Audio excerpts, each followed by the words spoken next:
elə hey sual verirlər, nə tez qocaldın belə şair. Məndə gücardandı vəfasız, cavab verim hamıya bir-bir. Məndə gücardandı vəfasız, cavab verim hamıya bir-bir. Mən susuram ağaran saçlar, hər biri səndən danışırlar.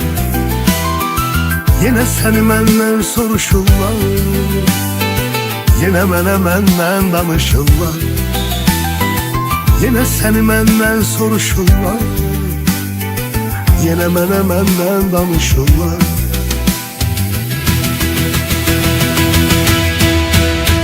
Mən indi bildim ki nəhayət, sən nə qədər qəddar adamsan.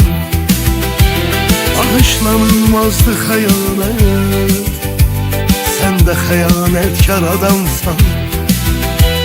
Bağışlanılmazdı xəyanət, sən də xəyanətkar adamsan. Sən eşki var dövlətinə, qüruruşan şöhrətinə, istərimi nifrət ilə dəyişən adamsan. Özünü atıb əldən ələ, saxtalaşıb ildən ilə, saxta yalan izlər ilə yetişən adamsan.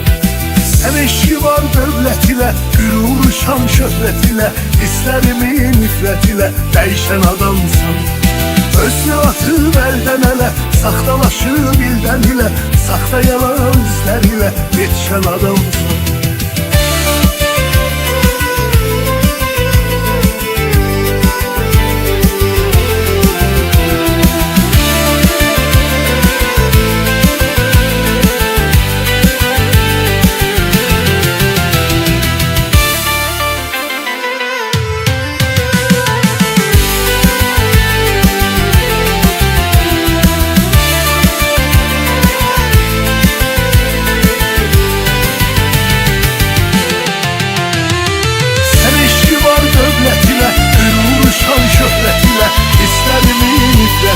Dəyişən adamsan.